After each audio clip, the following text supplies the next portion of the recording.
I am thoughtful of your guys' time, so let's just go ahead and jump in, and people can join in, especially I have a lot of kind of housekeeping things to cover early on. So welcome tonight. This is the Public Health and Environment Talk. And my name is Allison Perlman. I'm the project manager with Boston Parks for the Moakley Park project. A couple things that I wanted to go over. First, language access. We have not had any requests for interpretation tonight, but just so you're aware, for future engagements, we do offer translation and interpretation. So it just needs to be requested. So reach out to me. My email is on the bottom of the screen. It's allison.perlman@boston.gov. Next slide. Tonight's meeting is being recorded and will be available on the project website within a week. I want to acknowledge everyone that's here tonight. Thanks for your time. But as I've mentioned in many of the meetings, this is really a community-driven process. So it's important for us to engage with as many people as possible. So please reach out to your friends, your family. All of the meetings have been put onto our website so they can view them on their own schedules. Also, I want to let you know that you guys all came in without your video on, but as we move into the discussion period after the presentation, we will turn all the videos on. So if you want to make sure that your video is off, just keep it off. And otherwise, that way you won't be on the recording.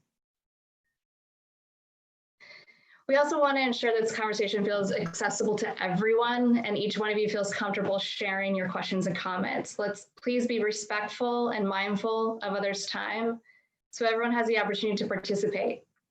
Keep questions and project specific and not personal to encourage conversation, which is solution driven. Once you've submitted or asked a question, please wait till others have an opportunity to ask questions before submitting another one. Also, if you don't want to ask questions tonight, something comes up after the meeting or 2 weeks from now, just reach out to me. I'm here. I'm happy to jump in on a Zoom call with you or on the phone. So just reach out to me through my email to set up a time. So over the last few weeks, we've done a series of engagement events. We've done the Moakley Park Preliminary Plan Virtual Open House, and we've done focused discussions on sports and active recreation and community and play. We've reached around 170 people, which is exciting. So if you missed these talks, please visit our website and you can see them there. Tonight is our last talk of the series. This talk will focus specifically on public health and the environment. It'll give us an opportunity to kind of see everybody and dive into this topic a little more thoroughly. As I mentioned, this is the last talk in this series, but not to worry. This project has a ways to go until we get to construction. So we'll continually be reaching out to the community to hear what you think as we progress. So Zoom tips for tonight. I feel like a lot of people have had experience with Zoom, but if you have not, I am happy to go over some of these tips. So I think during the presentation, we're kind of asking you to hold off on questions, but we will ask you a poll question that you can participate in. And then after the presentation, we would love to hear your thoughts in more detail. So at this time, we'll ask for you to turn your videos back on, or we'll turn them on for you, whatever you feel comfortable with. And in addition, you can either raise your hand. Let's see, is anybody on the phone? Doesn't look like it. So you can raise your hand by hitting participants, which is on the bottom of the screen, and that'll open a sidebar. And then you can raise your hand. Maren, is there a raise hand feature? Okay, so we're not gonna be able to do that. So hopefully you can just submit your questions via chat. I'm not sure why the raise hand feature is not there again. We're working on that and hopefully we can resolve it, but we know the chat feature is working, so please submit your questions via the chat. All right, so let's introduce the team. So I have to say, we've been working together for a couple years now. And we have an exceptional team on this project. We have some amazing consultants that have really stepped up and come up with some really creative solutions. And then in addition, we have the parks team, who's been really amazing as well. And I want to acknowledge Liza Meyer, who's the Chief Landscape Architect at Parks Department, and then Commissioner Ryan Woods, who have been there every step of the way, such an essential part of the team. So I appreciate their help with this project. And then, as I mentioned, our consultants. So tonight we're joined by Amy Whitesides and Maren Brayko from Stoss Landscape Urbanism, and Julie Eaton Ernst from Weston and Sampson. We do. So I wanted to acknowledge the electeds. It looks like we have Councillor Flaherty's staff here. Hi, happy to be here. Great, thank you.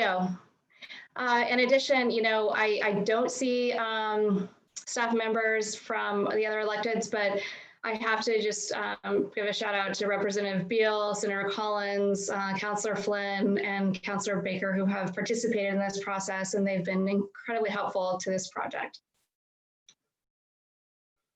Great, so as I mentioned, we will start with a brief presentation followed by a majority of the time left for us to talk with you. So let's jump in. So next slide. So this talk focuses on public health and the environment. So I'm curious, what brought you to this meeting tonight with that in mind? You should see a poll pop up.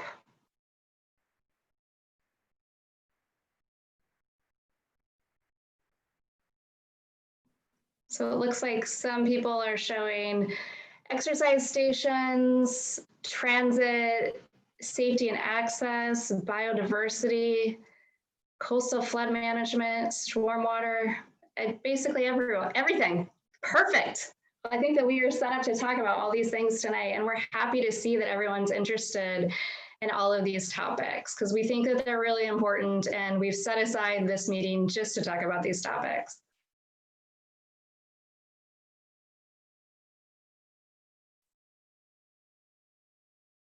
Great. So you can see that it looks like we have a majority of people wanting to talk about biodiversity and habitat, followed by transit, and close behind we have coastal flood management and safety and access. So that's fantastic.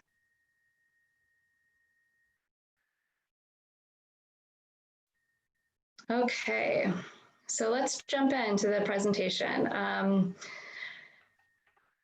So as I mentioned, we're going to talk a little bit about the 2018 vision plan, kind of where we were, where we started, and then what we've heard from the community since then, and introduce you to the 2020 preliminary plan.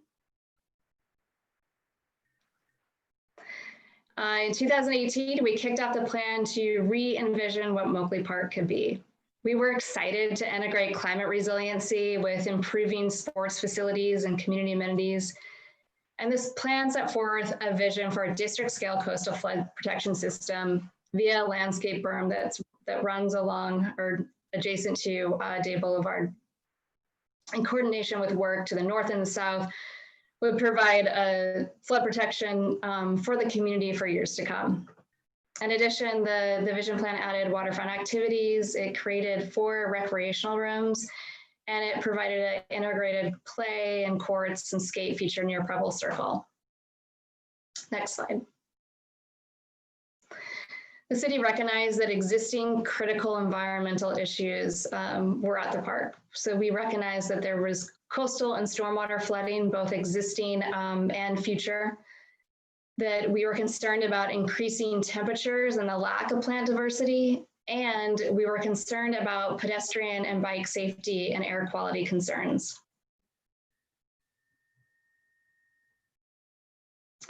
Community input was really crucial to us moving forward and to what you see today, which is the 2020 preliminary plan. We heard from so many voices, whether they were families or coaches or team members or community organizations, nonprofits, Boston residents. We heard from so many people. And we've been fortunate to have such an extended community engagement process for this project, so we can really come back to you with a park that reflects who has participated in this process. So we heard interest in more diverse landscapes and habitats, more trees and walking paths. We heard that people wanted better connections to the park and the beach and the neighborhoods, and focused on more focus on bikers and pedestrians. People wanted improvements to lighting to make the park safer at night. People wanted improved drainage and shade trees in the playground. People acknowledged that we wanted more access or active spaces for children and older adults. People noted that we should be addressing flooding and resiliency, and also improving pathways and adding exercise equipment. So I think I'm going to hand it over to Julie to dive a little deeper into the plan. Thanks, Allison. So when we're thinking about, we have several goals that we want to achieve with building resilient coastal landscapes, some of the things that Allison was bringing up that we're hearing, and strategies of ways to get there. So the first is building resilient coastal landscapes. So even though the park is currently separated from the water by Day Boulevard, it's still a coastal park. And how can we integrate that waterfront experience into the park with using nature-based solutions and coastal landscapes with the barrier to prevent flooding into the neighborhood in the future? We're also looking at improving stormwater management. So looking at current flooding that we're seeing from poor drainage, and how can we improve it so that it will be resilient today and in the future with increases in extreme precipitation that we're expected to see. We also know it's getting hotter. So looking at what we can do in the park to mitigate the impacts of rising temperatures through nature-based solutions, but also through choices in light-colored materials, as well as increasing water play and cooling stations. Part of that nature-based solution is really looking at fostering that biodiversity and creating habitat throughout the park so that it becomes a place of conservation and recreation. And then, of course, improving mobility and access and improving air quality, looking through with those environmental strategies that Amy will talk a little bit more about.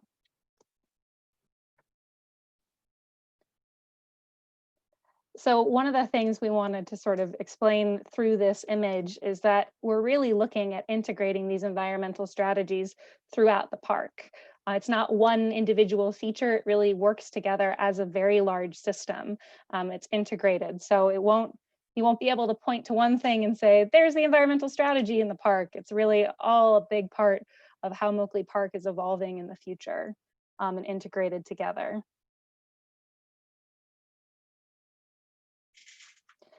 This started really with looking at the coastal flood risk. So the city of Boston is preparing for 40 inches of sea level rise by 2070.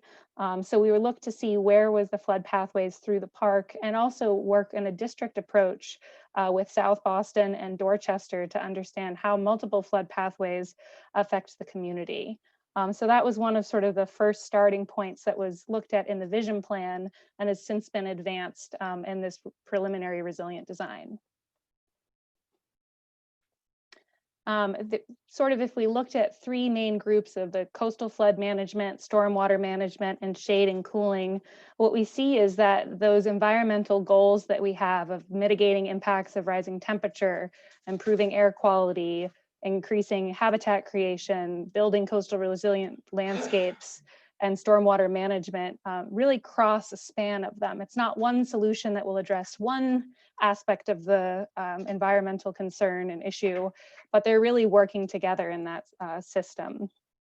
So if we look at coastal flood management as what we're preparing for here, some of you may be familiar with the barrier that's been proposed through the park.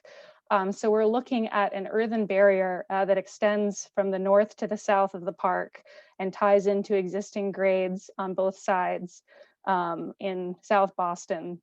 And it's able to be a place of recreation, but also provide that flood protection for the 2070 40 inches of sea level rise, 1% storm. We're also looking at beach restoration, dune restoration with Carson Beach, and coordinating with stakeholders there, and then integrating coastal landscapes in the park itself for a public realm appeal, as well as mitigating storm surge. Stormwater management, we have a series of coastal landscapes as well that were on the coastal side of the barrier, but on the inland side of the barrier, looking at increasing stormwater meadows and gardens, having all the pavement be porous, having tree trenches where we have our trees, and underground storage systems. So this really works as a large host network that's throughout the park that creates that feel.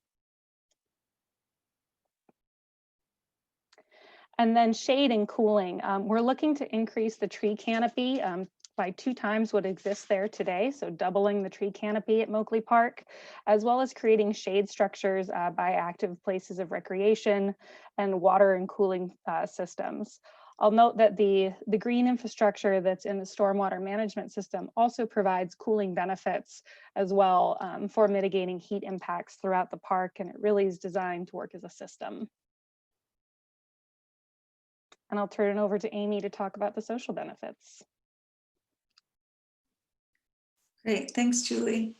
So all of these elements that Julie just described also have really important social benefits. So everything from just gathering together, you know, places to play, have fun, to connect in a shady spot, you know, to get outside, to, and I think really importantly, for kids to really explore the environment and learn through being out in these kind of landscapes that are also providing all of this fantastic environmental benefit.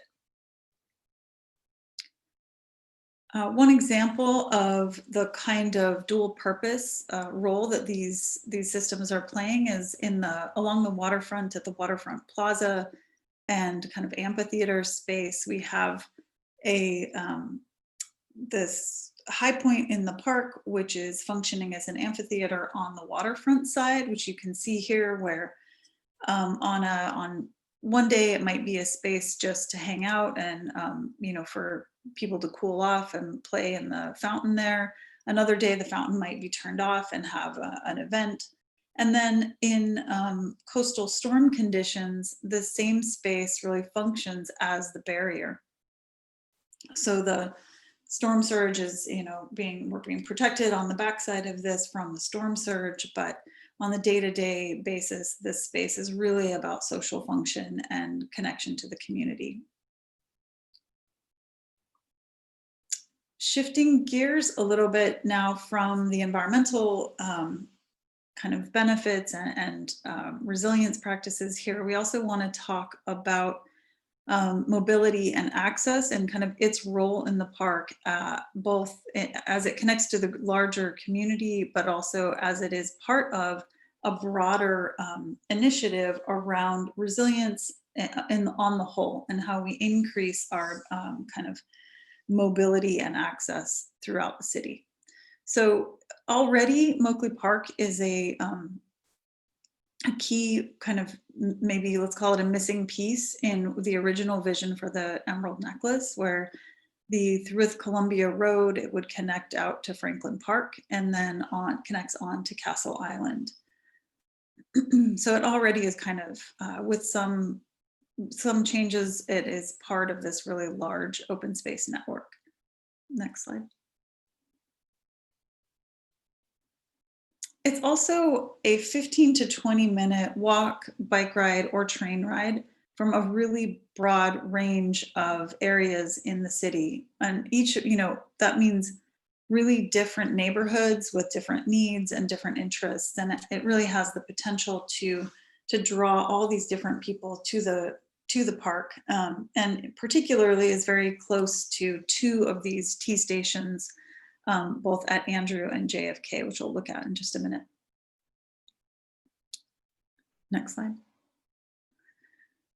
Additionally, it's increasingly connected by bicycle routes. You can see here in the solid lines, existing bike routes, and then a whole host of proposed bike routes in the dashed blue lines here that are emerging in part from the Go Boston initiative that's really seeking to improve bicycle access throughout the city. In addition to that, then you can see in orange a little bit of continued improvement on the bicycle routes right at Moakley Park. In addition to extending those routes, I want to talk also about how we're improving those routes. So if you go to the next slide. Here we are looking zoomed in back at Moakley Park. And here you can see along that northern edge of the park in the dashed line is this kind of proposed bike route. We're connecting in to other existing and proposed bike routes that go back towards K Circle. And then along the park itself, we're also looking at just improvements to those bike lanes along Old Colony and Day Boulevard, just to ensure that they're safe and that the access is good and connected to the rest of the bike network. In addition, here we're really interested in high quality pedestrian connections to the park from the neighborhood. So there are a number of existing crosswalks. We will be working with MassDOT and the owners of those roads to continue to look at how can we ensure that those crossings are safe and accessible to everyone. Again, there's a series of bus stops and other means, and the 2 red line stops that are close by. So we'll also be continuing to collaborate citywide with, how are those connections continue to be safe and accessible. Next slide. Inside the park, we have a wide range of pathways for different kinds of movement throughout the park. We have these come in kind of different widths based on the types of needs. So the primary pathways in the darkest orange color here are 20-foot pathways that serve as primary circulation routes throughout the park, but also for maintenance needs and emergency access needs across the park. We then have a series of smaller pathways that get down to finer grain locations and kind of get people out to all the different parts of the park. And each of these would be, everywhere where we're looking at pathways, we're thinking about accessibility and keeping the slopes down underneath 5% and utilizing materials that mean the majority, if not all of the pathways in the park are accessible for everyone. And then lastly, there's in blue around the outside, there's a running track, which you can see here. We have a series of kind of park loops, one that is that perimeter loop, which is a 1.5 mile loop going around the outside of the park. And then we have a series of smaller loops that are roughly half mile to 1 mile kind of options that can be combined in different ways. And additionally, we think that there may be opportunities along those pathways to have things like fitness stations that can kind of add to the sort of program of fitness and running that the person might sort of self assign throughout the park. So with that, I'm going to turn it over to Maren, is going to be our moderator for questions and answers. We're really interested in having a conversation with you about the park and what we're doing.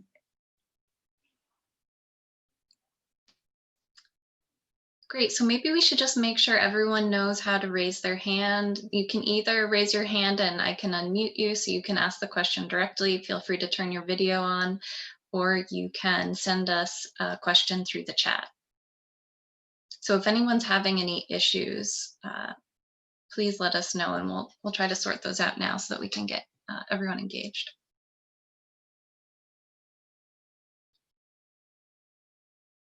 All right.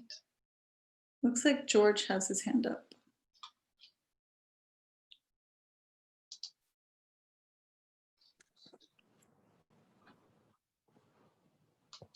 I'm trying to unmute my There you are. camera here.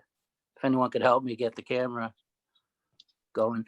But either way, My name's George Benner. And a brief introduction. It's great hearing you guys sharing about this Moakley Park Resiliency Project. Thanks for all your efforts.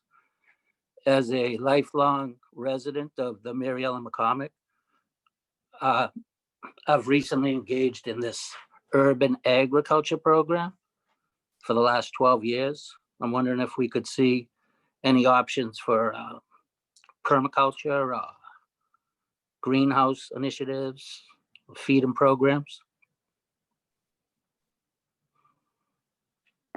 What do you think? I can answer that. Hi, George. How are you Hi. doing? Great, I'm excellent. I'm so happy to have you here and bring Great.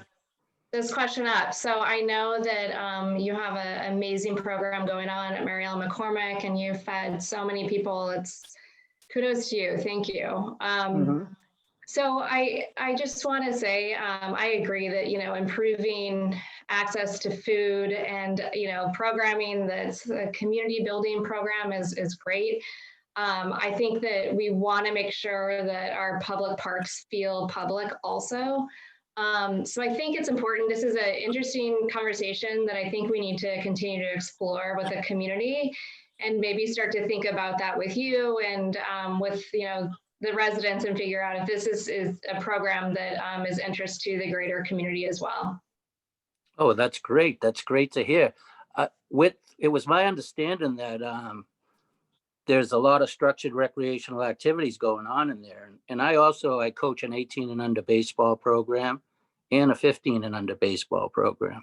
And I've also been running skills and drills athletic programs in the park for the last 12 years, pulling permits through the Parks and Recreation Department and running these groups. But I think the main thing that we need is an opportunity to provide food, apprenticeship programs, and healthy initiatives in the park right across the street. Look forward to talking to you. Great. Thank you, George. Thanks. Allison, I'm going to give another question to you. We've got a few coming in through the chat. Theodore Eisenman is asking, am I understanding correctly that the basic design is now in place, or are there the illustrations you're showing merely exploratory? That's a great question. So we have been going through this process for several years now. So while there's room for adjustment in some of the areas, the basic layout is fairly set. We are going to explore some additional things that have come up through these meetings, and trying to figure out if we can still fit more programming in, and try to kind of figure out how to balance everything. But I think that, the basic framework is fairly set at this point. And so we're excited to kind of move that into schematic design in this next phase, so that we can, start to, I think people keep on asking us, well, when is construction going to start? So we really want to kind of move this forward so that we can start to see this built. Okay, I'm going to call on Nita here to unmute and ask a question. Hi, thanks for hosting the meeting. So I have a couple of questions regarding Moakley Park and the fields, the athletic fields. One, are all the athletic fields are going to be synced? I'm looking at the design now. I want to make sure that the football stadium is still there, the basketball courts are still there, and the baseball and softball fields are still there, because this is a place where a lot of children come and use from across the street, because I'm from McCormick as well, and I know George runs some excellent programs with the children in the neighborhood. So I want to ensure, especially now we're in a pandemic, the future is unforeseeable. We don't know what's going to happen, and this is a time that children really need to get out and play, because all the children are so cooped up now in the house, and they need that outlet to release their stress and their energy. So and my second question is, have you come into the surrounding neighborhood and asked questions? Because as a resident, I haven't seen you guys in McCormick knocking on doors or hosting anything, asking the abutters what they would like to see.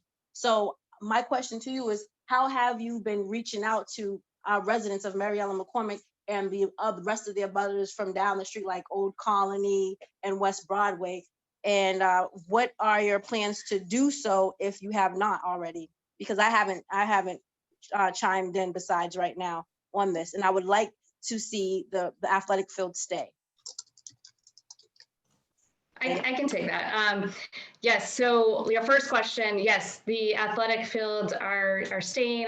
We are keeping, or we're kind of revamping the stadium, keeping multi-use fields.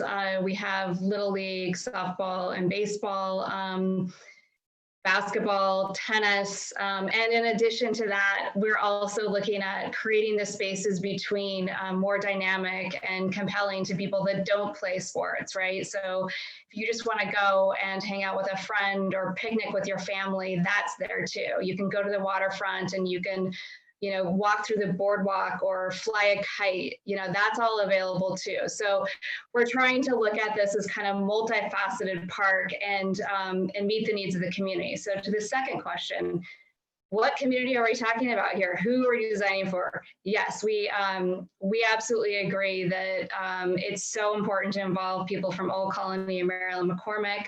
Early on, we started reaching out to the task force at Maryland McCormick, Carol, and then also Phyllis we worked with at Old Colony.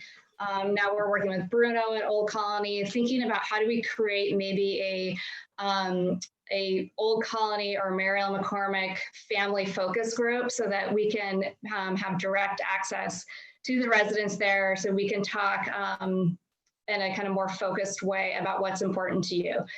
So that's one piece of it. Two, we have been to Maryland McCormick to meet everybody during Unity Day last year. And then also we've gone to the wind development meetings and had a table so that we could, we realized that, Maryland McCormick, there was a lot of meetings going on with the potential renovations that were happening there. So we didn't want to layer in more meetings. We wanted to kind of piggyback on others' meetings. And so we started going to the wind development meetings to try to reach people as well. So both of those, we started to engage people at Maryland McCormick, and just at Old Colony, we had several of the first open houses for the vision plan over at Old Colony at the Tierney Learning Center too. So I'm super happy to have you here today, and I'm excited to try to figure out if you have ideas of ways to reach residents at Maryland McCormick or Old Colony that we haven't thought about. Please let us know. Add it to the chat or raise your hand again. We can talk about it, or email me, allison.perlman@boston.gov. We'd love to hear, because we know we can always improve outreach to everybody, and especially at Maryland McCormick and Old Colony. Allison, if I could just add one quick thing for Anita, we did do a sports-specific presentation, I guess 2 weeks ago now, 2 or 3 weeks ago, and all the presentations are recorded and on the website. So if you do want to learn a little bit more about the sports-specific proposal, you could also go and watch that if you have a chance. Great, thank you. Amy, I have a question for you about tree planting. Christine is interested in how many trees are going to be planted and how many are going to be removed. Sure. So as Allison mentioned, this is, while this design is, is relatively set in terms of the concept and the layout, we're still pretty early in the process. So at this point in time, we couldn't give you an exact number of the trees, but I will say that our approach, as Julie had mentioned, is that we would like to double the canopy in the park on the whole. And that's, we understand, we heard a lot from residents about really wanting more shade. Of course, the biodiversity side of things, it was one of the initial concerns we had about the park, that the existing canopy, well, there's some really beautiful big trees. They're often, many of them are the same species. So we're interested in really thinking about it on the whole as a diverse canopy, that's playing a role in reducing heat and providing, more types of activities also to happen in that shade. So some trees, I'm sure we will be removing some trees, but again, we're trying to minimize that, and we don't have a number there. We're trying to work with the many different demands in the park to retain what we can, especially of the larger canopy that's really serving the park today. Great. Allison, I have a few questions for you related to the surrounding roadway improvements. We've got Brandon. Brandon here is interested in the improvements to crosswalks and pedestrian pathways connecting to the park, including slowing traffic from Day Boulevard and Columbia Road. Adam and both James are noting that Day Boulevard was removed in the vision plan, and they're wondering what the decision was to bring it back and exactly what that will look like. They're both noting sort of the negative impacts, both the connection to the park and in terms of climate resiliency. Sure. So, it's funny. You know how many meetings I'm on in Zoom, and I constantly like, oh, that's right, I got to unmute. Sure, you guys are all there too. Okay, so that's a really good question. We've been getting this. So first, are we thinking about improved crosswalks? So let me just acknowledge the parks only owns the park itself.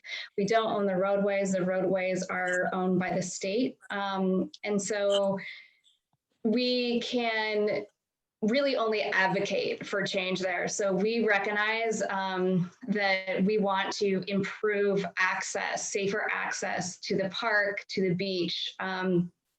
So we will continue to advocate for that. And all of your voices and the participation of this plan really help us elevate that conversation. Because people can see how important it is, not just to the Parks Department, but it's important to the residents of Boston. So thank you for bringing that up. I think it's really frustrating in some ways because we did in 2018, we presented this vision plan with this beautiful connection from the park over to Carson Beach. And we were really excited about that. But we also heard back from kind of another subset of people that were like, you can't take away Day Boulevard. That's going to be a major problem for traffic in South Boston. So we wanted to move this plan forward. And so we're really focusing on within the park right now. And we're also showing that this plan works, whether Day Boulevard stays or whether it goes, this plan can work. And we will continue to move it forward. That being said, we acknowledge that there kind of needs to be a bigger plan for all of this, right? We need to be thinking about the whole traffic around the site, whether it's Day Boulevard, Old Colony, K Circle, Preble Circle. None of those seem to be working well, whether it's because you're trying to get from the JFK station to the park, or you're trying to access the park from Maryland McCormick or Old Colony. Or you're just trying to get across Day Boulevard to get to the beach. It's kind of scary if you're a pedestrian. For bikers, there's a lot going on. I can't even imagine trying to make your way through the traffic circles. So there's so much that we kind of need to look at, and we need to kind of zoom out in a larger context and understand the issues and the barriers. So we will continue to think about that and be at the table when the state is thinking about that, especially with all the new development that's happening in the South and Dorchester. There's maybe a real opportunity to kind of rethink how the system works and make it a lot better. In addition, I just want to acknowledge from our part that we will not only advocate from a city level and work with the state, but we're also going to be working with pedestrian and bike focused organizations to identify the barriers that people have in order to access the park and the beach, and so that we are educated when we do advocate for change and improvement. So I think we're kind of looking at it from the ground up, and then also from kind of a higher level avocation. So I really appreciate everyone showing up and having their voices heard, that this is a huge, important topic to you. So thank you. And there's a couple of follow-up comments related to Day Boulevard, Marta suggesting that maybe it closes off on weekends and holidays with no regular traffic like they do on Memorial Drive in Cambridge. It's, an excellent suggestion. And then Braden is asking who he should talk to specifically about traffic calming improvements on Day Boulevard and Columbia Road. Well, I'm sorry, what were you saying, the last piece of it? Braden is asking who they should talk to if they're interested in advocating for traffic calming and improvements on Day Boulevard. Sure. So I put my email address in the chat. So if you could just send me that, send me a quick email, then I'm happy to kind of figure out the best way to approach that.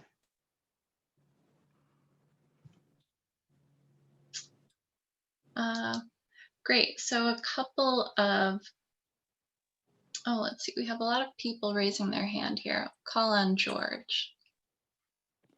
Okay, great. Well, thanks for calling on me. Hey, do we envision any fruit trees inside the park? Wouldn't that be a great idea? Can you hear me? I think that question must be directed to me. Why not? Yes, take it away.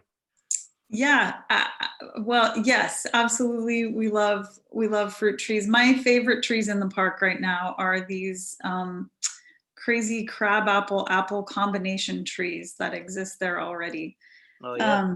So, you know, I think I would just echo what Allison mentioned earlier. And I think, Allison, you can pick up for me, you know, there's, we love the idea, and a lot of that comes down to just maintenance and management, and what kind of systems do we have in place to ensure that any kind of fruit trees or other things are able to kind of coexist with other types of program in the park, and are safe, you know, and people were able to you know, people know kind of what they can or cannot pick from and use. So that's a little bit maybe more complicated than just the fact of loving them. But so Allison, I don't know if you want to pick up on your experience in with parks.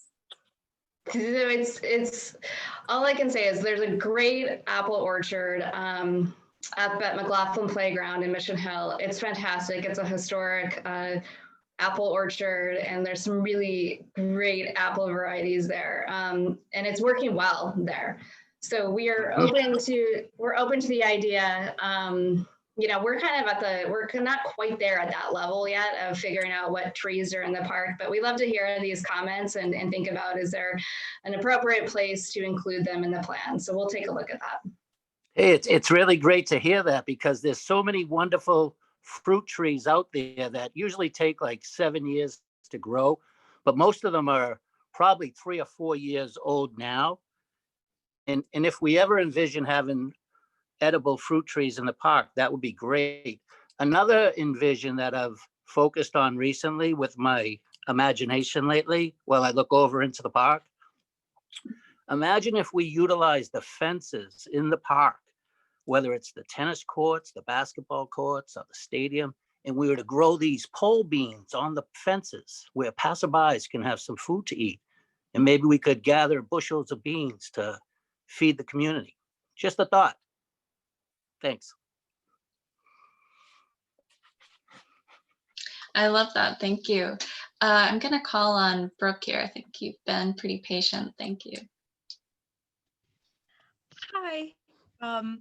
I'm here from UMass Boston. I'm taking an environmental science course. Actually, my major is environmental science. So this was a super interesting meeting, and I think you guys did a wonderful job explaining the flood protection and the stormwater management. I totally give props to you, because I've also lived in this community and I haven't seen that addressed as often recently. So it was nice to see someone bringing those problems up. I just wanted to touch base on what you meant about beach restoration and maintaining the integrity of the beach. Is there going to be part of Carson going to be involved with this plan? Julie, would you like to take that question? I was gonna let Allison kick it off and I can I'll kick it explain. off. Okay. Yes, so we have, I think that we're kind of, I have to say that we are working with an exceptional team. We're working with Wood's whole group and thinking about the modeling that's it's hyper local and thinking about kind of what we will be dealing with in future years. So with that said, I think that, you know, again, we just own the park, so we are focused on the park right now, but we are also thinking about how do we remain flexible and adapt through time. And so a piece of that is clearly the beach as well, and working with DCR and thinking about, is there ways that we can do beach nourishment or beach restoration that could kind of go hand in hand with the flood management barrier and with the coastal landscapes in the park. And then this additional option that could happen along the beach so that it gives us more flexibility to kind of adapt to the changing data and the changing information that we're getting as time goes on. So in terms of that piece of it, the beach nourishment, we really haven't gotten that far into it because it's not on our property, but we recognize that people want access to Carson Beach. They want it to continue to be a beach, so it will be. If we did beach nourishment, likely most people wouldn't know that it happened. And I think the only thing that you may recognize is that you have maybe a little more beach than you normally do.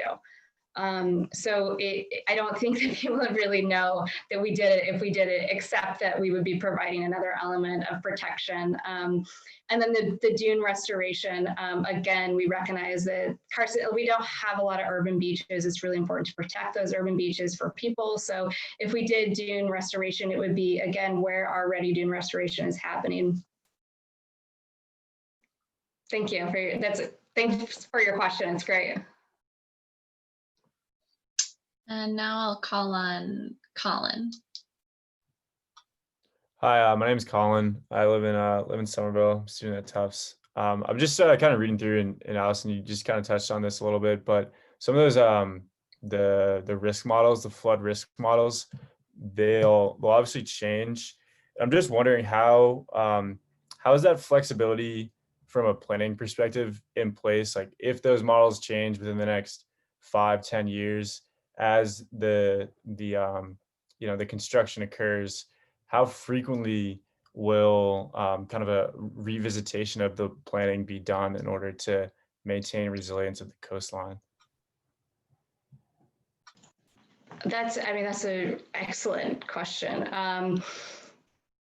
Climate resiliency from a city standpoint is really relatively new, especially from the Parks Department and the planning perspective. And so I think that we haven't quite figured out, like, we don't have an interval of how often are we going to reassess this, but I can say that our current plan is looking out towards 2070.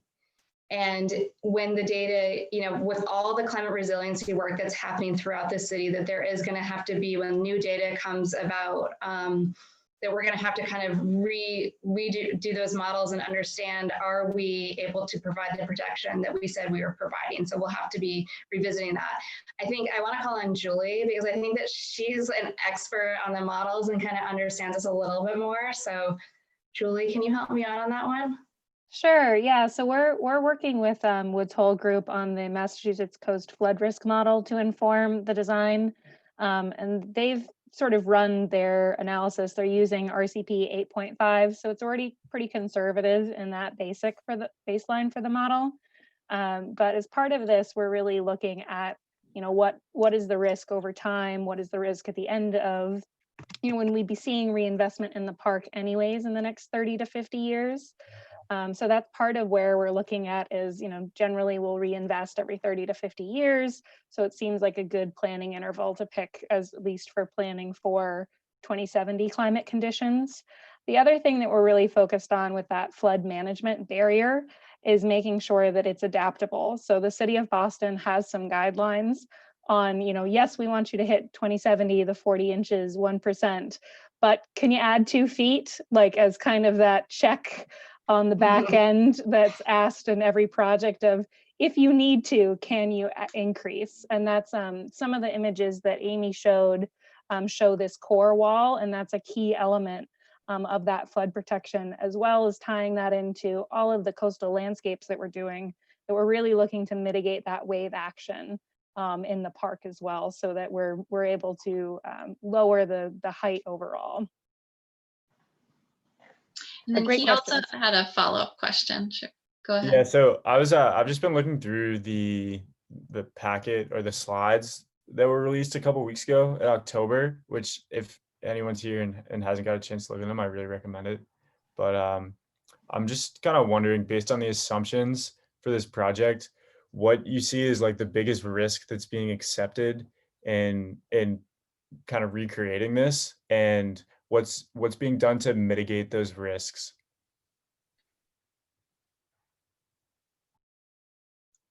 Can you clarify a little bit more by sort of what you're referring to by that, the risk in particular? Sure. So I know I'm trying to find, and it was mentioned earlier in this meeting, kind of the priorities with what is trying to be accomplished here. And obviously with those priorities comes some sort of trade-off. And I was wondering what are, if any, some concerns with the trade-offs being made so far in the planning process that might, might not lead to always the best results. Do you need more there? Are you asking like the trade-offs in terms of the resiliency strategies, or the trade-offs in terms of like all of it, like all the park? Because I think Right. Yeah, the resiliency strategies. the resiliency strategies. So I can speak to in terms of there is a little bit of a trade-off in us making sure that we're balancing community use with resilient strategies. And so our approach to that has been, let's figure out strategies that have many co-benefits. And I think that they presented that pretty well in the presentation of like, okay, well, we're going to provide coastal landscapes, which, you know, can help protect that berm system and mitigate some of that storm surge, but also it creates a really amazing environment to walk through and enjoy on every day. Also with the amphitheater, you know, you saw the image where normally on a normal day, the amphitheater is used for programming, it's used as a splash pad. But then on those days when we have a big storm event in the future, it can flood and it can serve as that edge. And so just trying to think about how many co-benefits can we intertwine into this park so that we're meeting more needs. I think the one thing that we're struggling with now is how do you balance kind of the sports facilities with the community, other programming, and, you know, because I think that it's a 60-acre sports facility that is incredibly it's incredibly highly permitted. So I think that we're trying to balance out, you know, a lot of people are like, well, why isn't there more baseball? Why isn't there more multi-use? And so we're trying to, that's kind of the challenge. That's been the big challenge, is like providing as many sports facilities as we can, while also providing these other community elements and the resiliency. So that's our biggest trade-off. In my mind, I don't think we've had a trade-off with resiliency to this point. We've been adding them in. So we've been saying, okay, let's do a coastal flood barrier, or we want to deal with coastal flooding. And then we're like, well, wait, we need to be dealing with stormwater management, you know, from inland and dealing with that situation. Oh, wait, we need to deal with urban heat islands. So let's throw that in there. So we keep on just adding all these things in, and we haven't had trade-offs yet. Now, when we go to construct, yes, we may have to make some trade-offs and think about how do we build this? How do we get it built? And maybe, you know, we build a lower elevation berm and then later add on to that. Or maybe around the stadium, we don't provide a secondary berm until 2050, because that's when we really need it. So those will be some trade-offs that we have to manage in terms of budget. But right now, we haven't had trade-offs of the resilient strategies. Great, thank you. And following up on that, there's been a couple of questions related to resiliency and education. So Amy, I was going to send these to you. Does this park work with kids to teach them about resiliency and taking care of nature at the park? And that comes from Adam again. And then Brandon has a question asking about whether plants will be labeled to increase biophilia or informal learning. Great. I mean, I think the simple answer is yes. we love that idea, and we're really, we think that there's a lot of opportunity here for learning, both, from sort of there are a number of schools around. There's the New England Aquarium does their science under the sun at the beach. So there are a number of kind of, programs that are not necessarily affiliated with the park per se, but that are nearby and could use the park as part of their kind of learning initiatives, and that some of the stormwater meadows could be a fantastic place, for kids to learn about green infrastructure as well as habitat, and all of these different co-benefits that Allison just talked about. Ideally, they are things that when we see them, we don't necessarily see them as that's just resilience, that's just a wall protecting us from the ocean. It's a berm that has all kinds of other functions. And so we're able to learn about a whole number of different ways in which we can use kind of natural systems to help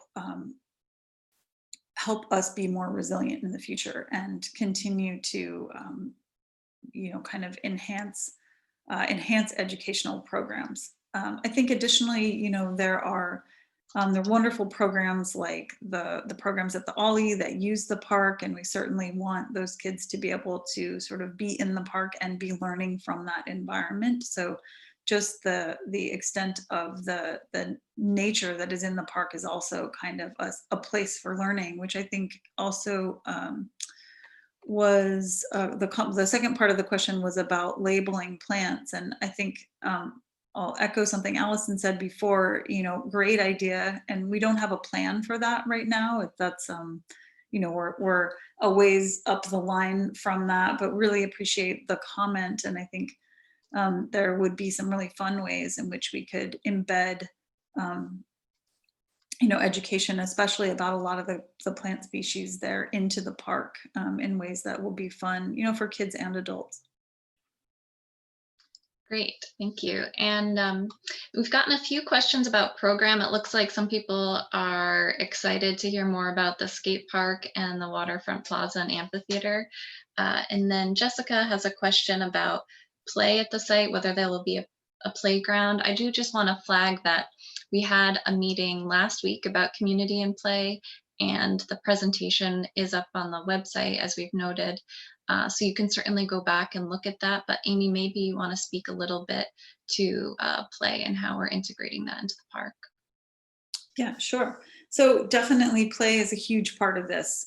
We recognize that there are a couple of playgrounds already in the park, so we certainly don't want to be taking away a program that is there. We want to be enhancing that and having more diverse ways to play throughout the park. And I think, this speaks to what Nita brought up at the very beginning about the need for kids to be able to just go across the street and, use up some energy and have some fun. And so we are looking at both, large play area as well as kind of smaller play spaces throughout. We're looking at that for different age groups, as well as ensuring that we have play areas that are accessible, that meet ADA requirements and offer kind of new types of opportunities to play that, are hopefully exciting. And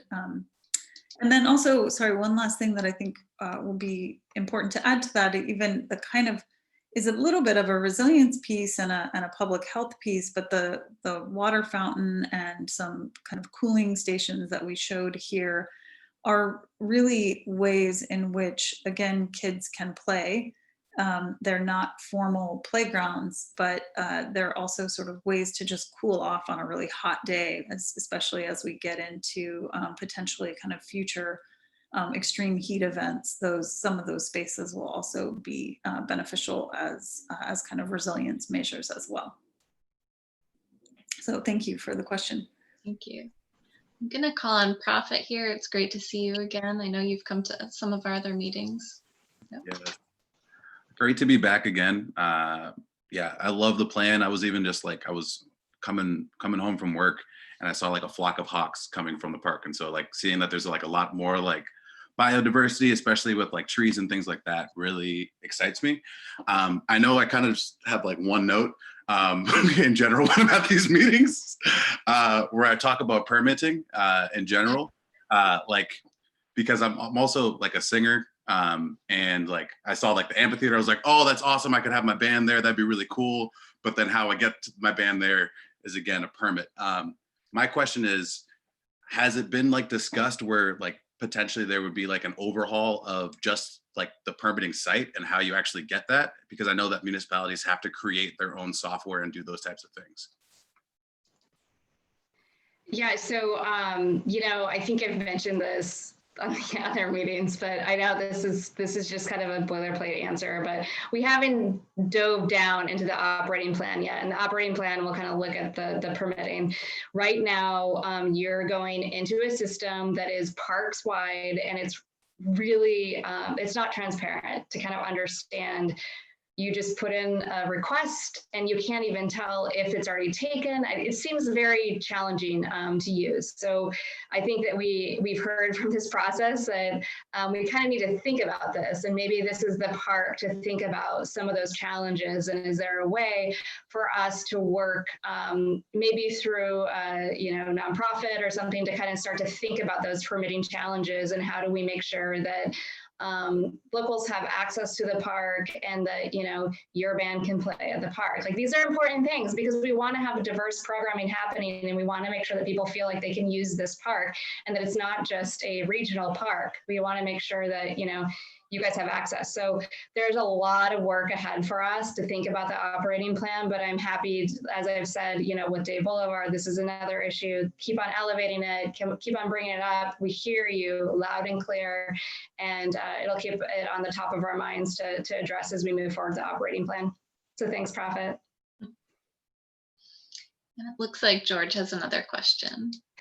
So I just want to, we're getting to the end of the time. So let's take George's question. And then I noticed that someone asked about estimated construction, which is a perfect kind of end question. And then we can go into how to find out more information after this or connect with me. And I also want to recognize, I said a shout out to Councillor Flynn earlier, just because he's been part of this process for so long, but he has joined us for this meeting. So thank you, Councillor Flynn, for being here.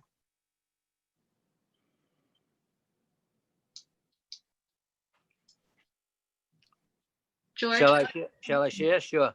Well, just to segue back to educational purposes, I was recently thinking with the local schools, whether it's Up Academy, Perkins School, the Perry, Boston Collegiate, the McCormick, all them schools that surround the park, during these times of quarantine, staying in the house, it's a great opportunity to have this urban ag program where people young and old can be brought together in a collaborative effort to learn the art and skills involved in urban agriculture and climate change awareness. I think that's something to think about. We have some great ideas with greenhouse initiatives and ways of retaining water, capturing water, and channeling water away. Can't wait to further this dialogue. Thank you very much. Thanks, George. And I want to acknowledge, I totally agree. This park is really situated well in terms of transit, access to public transit, but then also it's surrounded by schools. And so really kind of tying into that, we're right next to UMass. I mean, you know, we got all these other schools. So this is a huge opportunity for us. We also have the Environment Department and the Greenovate program, which has done an amazing job with kids, and the aquarium with the climate leaders. So there's so much going on. So trying to figure out how to tie into all that and use Moakley Park as kind of a background and a setting for all of that exciting stuff that's already happening. So thanks for bringing that up. And then it was James that had asked the question about timeline and construction and estimated start and finish. Yeah, so we still have a little more design to do. As you can see, it's pretty still high level. We're going to move into schematic design. We have a lot of permitting to go through. So I would say we have around another, 2 years for design. And then after that, we have construction. So that really depends on funding sources. It's going to take several funding sources to pay for a park as envisioned. And so, we're thinking that it'll be a phase construction over time. So maybe, phase 1 will start 2 to 3 years, and then we'll kind of, continue to build over a 10 to 15 year period. So, I think in our minds, if we could build it all at once, that would be the best way to do it. But, we have to be flexible and kind of take advantage of different opportunities that come up. So, that construction timeline hopefully will fluctuate and be at a shorter timeline. But right now we're kind of imagining that it would be a 10 to 15 year construction period. We also want to balance out the construction with the existing uses and making sure that people still have access to the park during construction for different sporting events. So we're trying to kind of balance all that. So thank you. I just want to say thank you to everyone that's participated tonight. There's some great questions. It's great to see so many diverse voices here tonight, both in age and backgrounds and places where you come from. It's great. So I appreciate you coming out and asking really thoughtful questions. It's been a wonderful engagement process. And I do want to just say, as follow-up, all of the presentations and the discussions are recorded, and they're on our website at boston.gov/Moakley. You can find that information there. My contact information is there also. Feel free to email me. I'm happy to, like, as I said, jump on a Zoom call or just jump on a regular call and talk to you about whatever your concern is, about what kind of play you want to see there, what kind of community programming do you want to see, what resilient strategies we should be thinking about that maybe we haven't considered. Any of your concerns or your great ideas. This is, as I said, a community-driven process, and we think this is going to be a really great park because we've had so many people participate over the last few years, and we look forward to that process continuing as we progress through design and kind of dive, deeper down into the details of it, so you can actually see what this is going to look like. You can actually start to feel what the experience is going to be like. We're excited about that process, and we're excited to share that with you. So stay tuned, and we will keep our website updated, and we will be coming back to you. So thank you. Thank you also. Good night. Thank you. Have a happy and healthy Thanksgiving, everyone. Happy Thanksgiving. You too. Happy Thanksgiving, everybody. Thanksgiving. Thank you.